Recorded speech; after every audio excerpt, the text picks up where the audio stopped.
All right, guys, it is time to head south to Portugal, to the Autodromo Internacional do Algarve. A very, very challenging racetrack, one of my personal favorites. Why is it so? Let's have a detailed look, shall we? Heading down the start-finish straight, we can already recognize what this track is all about. Ondulation, up and down, as we can also see here for the braking for turn number 1. It is going over a crest into a steep compression before we head into turn number 1. So these undulations we really have to consider when it comes to finding the right timing for our braking. What to do? Look for the reference points. 150 meters, 100-meter mark, depending on your car, rather towards 150 with our sports cars, is a good reference for the braking, depending, of course, on tires, what kind of car you're in, and the track conditions. Straight line braking will take us into turn number 1. And we carry quite a lot of speed into the corner, and we try also to be early back on a balanced throttle. As we can see here, the driver is applying a little bit of throttle just to keep the rear end of this 911 GT3 RS, by the way, planted to the ground. Aiming for the apex point, making sure we're precise, no touching of the yellow concrete sausage, as we call it, which we have on the inside. We are traveling at about 120 kilometers an hour, and if we would hit that on the inside, we will definitely bend one of those wheels if we're too aggressive. So managing exactly the apex and the distance to the sausage, that is the challenge here in this case. Let's see where it takes us on the exit. All right, the driver is really pushing, and we can see here also another phenomenon here in Portimao. The curbs are rather flat, a little bit of structure before we have concrete surfaces, red solid surfaces. We can use them. Well, what do we have to pay attention to? Track limits, ladies and gentlemen. In this case, I think our driver is using the track to the fullest. We have to make sure that at least 2 wheels are a little bit onto the tarmac, or at least 1 wheel at least onto the tarmac at all times. If not, the lap would kind of like be deleted and not apply for a quick lap. So in this case, I think the driver is using it to the very most, nothing more on the table there. Let's see how it continues into turn number 2, which is leading to the braking for turn 3, slowing down, and this is a very technical corner.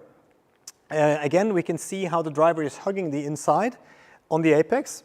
That's obviously very important, but now the driver has to anticipate the line which he or she should choose moving on from here. Turn 3 takes us over to turn 4, and as we can now recognize almost here at the edge of the screen, is that it is an uphill climb shortly followed after turn 3. So we probably have to sacrifice the exit of turn 3 to make sure we get a good run for turn 4. Let's have a look at how it's done in this case. Yes, sacrificing the exit, making sure we get the car quickly over to the right-hand side to get a good run for turn 4.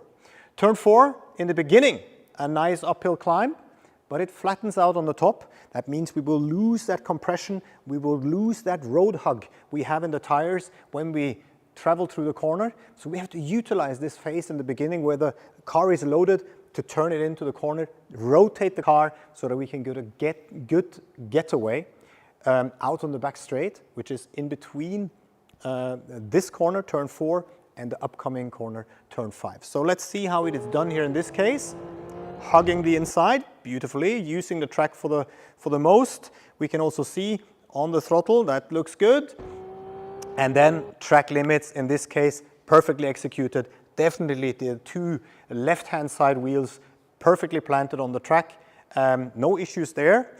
This is also, by the way, in terms of safety, an important corner to feel. If there's too much rotation going on in the car, we have to be aware. Because if we have a rotation here, it's not a long way to go before we are in the armco on the inside. So always be aware, putting down the throttle, that the car is not oversteering too much. In this case, it looks good. Have a look here. Steering is straight. Throttle is fully on. Let's go down the back straight, shall we? Running down, playing up the gears. Again, braking for turn 5 in this case. Same as for turn 1. Downhill, bumpy. We need to make sure we find the right timing. Again, we can use the distance markers, which are marked on the armco a little bit further away. So we have to emphasize on looking there and seeing it in time. The next corner, turn 5, is a very, very tight left-hand corner. So we can see here, very, very tight, and the exit is uphill, and we need to make sure that we get the car turned around and good traction going up the hill. So in order to do so, we need to, of course, to be early on throttle, rotate the car, make sure we don't over-rotate the car. We can see some examples actually of that happening here with all the marks, all the spinnings going on, people being too aggressive on throttle, maybe still having the steering a little bit closed. So open up the steering as we feed in the throttle, making also sure that both wheels, both rear wheels in this case, rear wheel driven car, right, that they are perfectly planted. Left side wheel on the tarmac, and you can utilize also the red flat surface on the right hand side to really get traction down. What we should try to avoid is to accelerate fully on the curb. Why? Because it's structured. So traction control will kick in, you will lose traction, you will not get away, and that is important because we are traveling up the hill. Here we go, holding it over on that side, getting a good run for turn 6.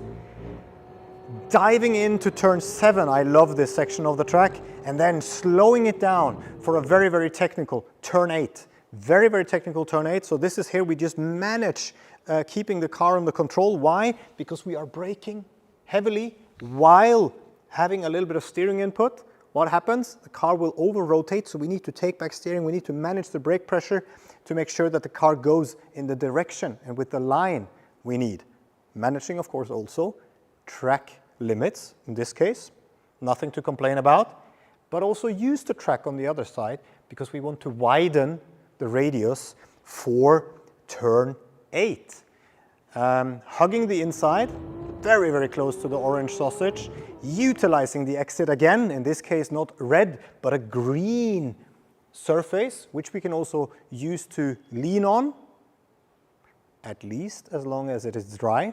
In the wets, we have to be careful with all painted surfaces, that's for sure, but this is a beautiful summer day, so use it if it's dry. Getting away on the throttle, then it's quite a ride in between turn 8 into turn 9, diving over the crest, into turn 9, proper compression, proper speed, up to the top, very, very technical corner, turn 10 on the podium. We are braking, we are slowing down, we are trying to be early on the brakes so that we can, again, we can see it already here, slightly on the throttle early, to make sure we have a balanced back end, and putting also here, in this case, as we can see, the apex point very late, using the concrete sausage as a reference, apex point very late. Why? Because the exit of turn 10 goes over a crest down a hill, so we need a straight car to be able to put the power down. If not, we will rotate. So that is, again here, a very good line taken. Straight car, full throttle, lots of space. Over on the right hand side, good run through 11 up to turn 12. Turn 12 is a tricky one. Why? Straight line braking, Lars. Yeah, but it's bumpy, very bumpy. And especially if you cross over the curb is very, very bumpy as well. So we keep it a little bit more onto the track. Late turn in, hug the inside for 12, getting the power down. And then we have two following right-hand corners. They are tricky. Why are they tricky? Because they are running downhill. So if we're not early enough on the brakes, we will have the problem that we are locking up the front inner wheel. If we take it a little bit further, we can see here exactly that happening. People a little bit late on the brakes, the track drops away and the front right is locking up a little bit. We are not slowing down as efficient as we can. In this case, I think the driver is rather on the late side. We can see brake pressure heavily applied. And at the same time, we are trying to start to turn in. We have to get the rotation going. And yeah, we can see also, whoa, how the car is a little bit unstable because we are braking into the corner. So make sure we are early on the brakes, finishing off the brakes, rotating the car back on the throttle. Last corner on the track, very technical one. Same thing applies, it drops off over the hill, down. So let's get a good radius. Let's utilize the beginning, cut to the inside. Now we have to be patient for the car to stabilize, roll into the corner, and as we go down in the compression, we will build grip, and then we can apply more and more throttle. Important to get a good run out on start finish. Last thing we have to mind, not to violate the track limits. We're on the good side. We're on the good side of the last corner, running down to the start finish. Wow. Ladies and gentlemen, what a track. This is a feast for anyone driving a sports car or even one of our GT cars. On a track like this, lateral, longitudinal, aerodynamics all comes into play. We are looking forward to be seeing you there.